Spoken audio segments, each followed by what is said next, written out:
Assalamualaikum warahmatullahi wabarakatuh.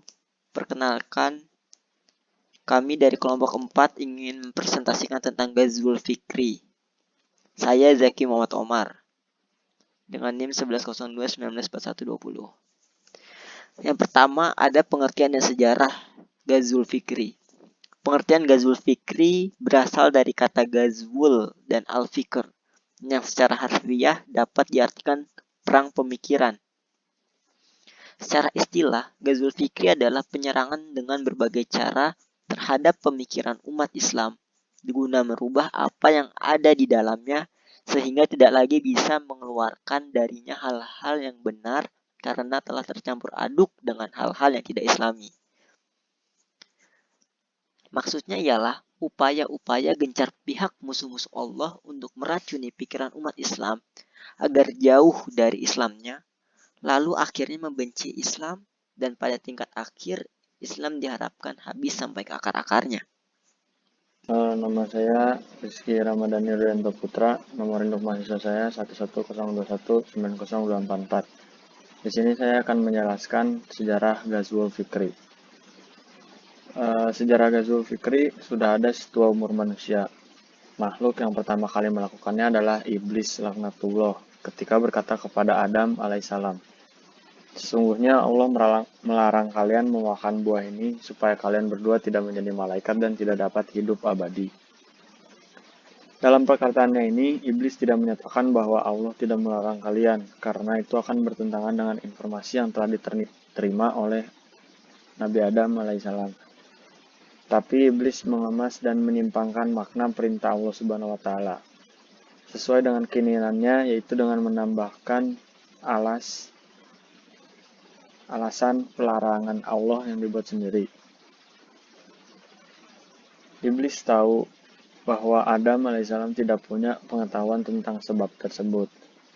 Demikianlah, para murid-murid iblis di masa kini selalu berusaha melakukan Ghazwul Fikri dengan menyimpangkan fakta dan informasi yang ada sesuai dengan maksud jahatnya. Setan melakukannya dengan cara yang sangat halus dan licin. Akibatnya, hanya orang-orang yang dirahmati Allah Subhanahu wa taala yang mampu mengetahuinya. Ya, nama saya Faisal Zakwan Septian, NIM 1102194075. Nah, di sini saya ingin menjelaskan bahayanya Ghazwul Fikri. Yang pertama itulah perusakan akhlak dengan berbagai media musuh Islam melancarkan program-program yang bertujuan merusak akhlak generasi muslim, mulai dari anak-anak, remaja, dewasa, sampai yang tua. Di antara bentuk perusakan itu adalah lewat majalah, televisi, serta musik. Dalam media-media tersebut selalu digunakan penampilan tokoh-tokoh yang terkenal yang pola hidupnya jelas-jelas jauh dari nilai Islam, mulai dari cara berpakaian, gaya hidup, dan ucapan yang mereka lontarkan. Nah, yang kedua itu adalah perusakan pola pikir. Perusakan pola pikir itu hampir sama kayak perusakan akhlak dengan media juga. Tapi ya jatuhnya itu dia di mengabar kayak kabar hoax gitu yang tidak benar, terutama yang berkenaan dengan kaum muslim. Seringkali mereka memojokkan posisi kaum muslim tanpa alasan yang jelas. Mereka selalu memakai kata-kata teroris, metalis untuk mengatakan para pejuang kaum muslimin yang gigih mempertahankan kemerdekaan negeri mereka dari penguasaan penjajah yang zalim dan melampaui batas. Nah, yang ketiga ini sekularisasi pendidikan. Hampir di seluruh negeri muslim telah berdiri model pendidikan sekolah yang lepas dari nilai-nilai keagamaan. Mereka sengaja memisahkan antara agama dengan ilmu pengetahuan di sekolah, sehingga muncullah generasi-generasi terdidik yang jauh dari agamanya. Keempat itu pemurtadan. Ini secara terang-terangan orang kafir menawarkan tanda kutip bantuan ekonomi, mulai dari bahan makanan, rumah, jabatan, sekolah, dan lain-lain, untuk menggoyahkan iman orang-orang Islam. Bahkan tidak sekadar memutarkan orang Islam, mereka juga merekrut orang Islam untuk memata-matai bahkan memusuhi orang Islam sendiri. Nah, dalam surat Al-Baqarah ayat surat kedua ayat 217 menjelaskan Bismillahirrahmanirrahim wala yazaluna yuqalilunakum hatta yarudukum adinikum inistata'u, yang artinya, dan tiada henti-hentinya mereka selalu memerangi kalian sehingga kalian murtad dari agama kalian jika mereka mampu. Terus mereka merupakan memadamkan cahaya Allah dengan segala cara, yang dalam surat Al-Asyafat ayat 8. Bismillahirrahmanirrahim. Yuriduna liyu fi'u unurallahi bi'afwahihim wallahu timuturihi walau kari'al kafirun, yang artinya mereka ingin memadamkan cahaya Allah dengan mulut tipu daya mereka, tetapi Allah justru menyempurnakan cahayanya walau orang-orang kafir membencinya. Bismillahirrahmanirrahim. Assalamualaikum warahmatullahi wabarakatuh. Nama saya Ahmad Furqon dari kelompok 4 dengan NIM 1102192259. Nah, di sini saya akan menjelaskan dari tujuan dilakukannya ghusful fikr.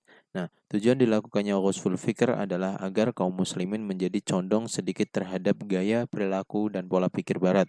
Seperti dalam Quran surat Al-Isra ayat 73 sampai dengan 76 dengan bunyi A'udzu billahi minasyaitonir rajim.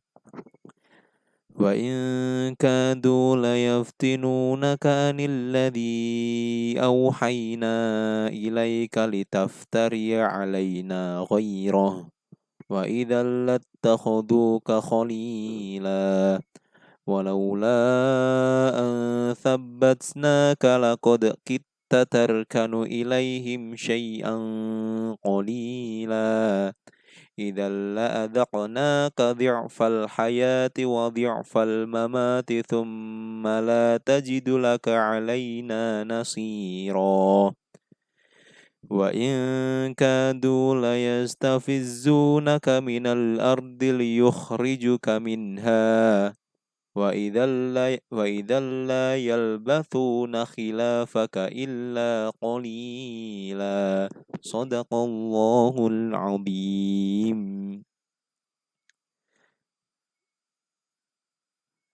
Nah, di sini saya akan menjelaskan arti dari ayat yang tadi dibaca, yaitu surat Al-Isra dari ayat 73 sampai dengan 76. Nah, dari 73, dan sesungguhnya mereka hampir memalingkan kamu dari apa yang telah kami wahyukan kepada kamu, agar kamu membuat yang lain secara bohong terhadap kami. Dan kalau sudah begitu, tentulah mereka mengambil kamu jadi sahabat yang setia. Itu terjemah dari ayat 73. Dan selanjutnya adalah 74. Dan kalau kami tidak memperkuat hatimu, niscaya kamu hampir-hampir condong sedikit kepada mereka. Selanjutnya ayat 75. Kalau terjadi demikian, benar-benarlah kami akan rasakan kepadamu siksaan berlipat ganda di dunia ini, dan begitu pula siksaan berlipat ganda sesudah mati. Dan kamu tidak akan mendapat seorang penolong pun terhadap kami. Selanjutnya ayat yang terakhir dari yang saya baca tadi, yaitu ayat 76. Dan sesungguhnya benar-benar mereka hampir membuatmu gelisah di negeri Mekah untuk mengusirmu daripadanya, dan kalau terjadi demikian niscaya sepeninggalanmu mereka tidak tinggal, melainkan sebentar saja. Nah, itulah arti dari surat Al-Isra ayat 73 sampai dengan 76. yang menjelaskan tentang dilakukannya ghazwul fikr. Jadi adapun sarana yang mereka lakukan untuk mencapai tujuan-tujuan busuk, yakni ada nomor 1, pers dan media informasi, nomor 2, pendidikan, nomor 3, penerbitan, nomor 4, hiburan, 5, klub-klub, 6, olahraga, 7, yayasan dan LSM. Nah, nomor 1 ini pers dan media informasi. Media cetak maupun elektronik sekarang telah bisa dijangkau oleh banyak masyarakat. Musuh-musuh Islam telah menggunakan media-media itu sebagai mimbar dan corong yang efektif untuk menyebarkan syubhat dan kemungkaran. Karena mereka percaya, ada pendapat yang mengatakan bahwa siapa yang menguasai informasi, ia akan bisa menguasai dunia. Nomor 2 ada pendidikan. Mereka menempatkan orang-orangnya di berbagai jabatan, bahkan memasukkan ajaran agama dan ideologi mereka ke dalam kurikulum di semua level. Nah, melalui pendidikan ini, mereka telah berhasil memurtadkan pemuda-pemuda Islam, terutama mereka yang telah diberi beasiswa untuk belajar di negeri-negeri barat. Adapun nomor 3, penerbitan. Mereka menerbitkan brosur, majalah, dan sejenisnya. Ya, meskipun tidak secara tidak langsung atau tidak terang-terangan, nilai-nilai kekafiran dan propaganda kefasikan sangat kentara dalam media-media mereka. Nomor 4, ada hiburan. Dari mulai hiburan tradisional, modern, hingga reality show, mereka manfaatkan juga. Untuk itu mereka tidak hanya mendirikan kafe-kafe, bioskop, tempat-tempat lokalisasi, namun juga memanfaatkan radio, TV, internet, dan sebagainya untuk tujuan yang busuk. Nomor 5 ada klub-klub. Klub seni dan budaya, hobi, bahkan klub arisan tak luput dari perhatiannya. Dalam kelompok-kelompok itu, mereka menanamkan tradisi-tradisi jahiliyah. Ya, seperti kamar, judi, standing party, dan sebagainya. Nah, adapun olahraga, nomor 6. Mereka menyebutkan prestasi dalam olahraga sebagai pahlawanan yang pantas dibanggakan. Ya, kalau hanya sebatas olahraga sih tentu akan baik-baik saja. Masalahnya adalah bahwa olahraga pun mereka gunakan untuk melalaikan problema asasi kehidupan. Yang terakhir yaitu ada yayasan dan LSM. Yayasan dan LSM, sebagian orang menggunakan nama Islami dan melakukan kegiatan-kegiatan yang terkesan Islami. Bahkan ada sejumlah gereja yang menggunakan pakaian adat masyarakat Islam serta pujian-pujian mereka dalam misa di gereja. Antisipasi terhadap ghazwul fikri ada 6. Nah, yang pertama itu adalah mempelajari sejarah Islam. Dengan kita mempelajari sejarah Islam, kita menjadi tahu apa sebenarnya terjadi zaman dulu. Sehingga di zaman yang serba mudah ini, kita tidak mudah percaya hal-hal yang bertentangan dengan Islam. Nah, yang kedua itu adalah memperbanyak dan memperkuat ilmu Islam. Perbanyaklah mencari ilmu Islam. Meski kita merasa sudah berilmu, masih banyak ilmu Islam yang mesti harus kita perkuat dan mempelajari. Nah, yang ketiga, berkumpul dengan orang soleha. Nah, teman-teman yang taat akan sentiasa mengingat kita kapanpun dan dimanapun. Jadi, teruslah berkumpul dengan orang-orang yang soleha agar kita semakin istiqomah dalam taat. Nah, yang kelima, tinggalkan nafsu dan cinta dunia. Bagaimana cara meninggalkannya? Kembalilah pada Allah, kerjakanlah apa yang Allah perintahkan. Insya Allah, jiwa dan akal kita akan tunduk pada Allah.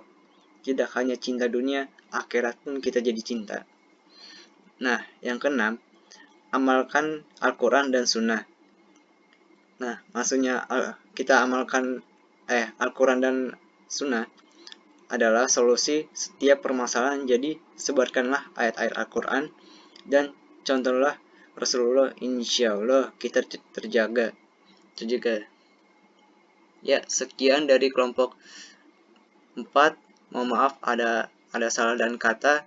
Assalamualaikum warahmatullahi wabarakatuh.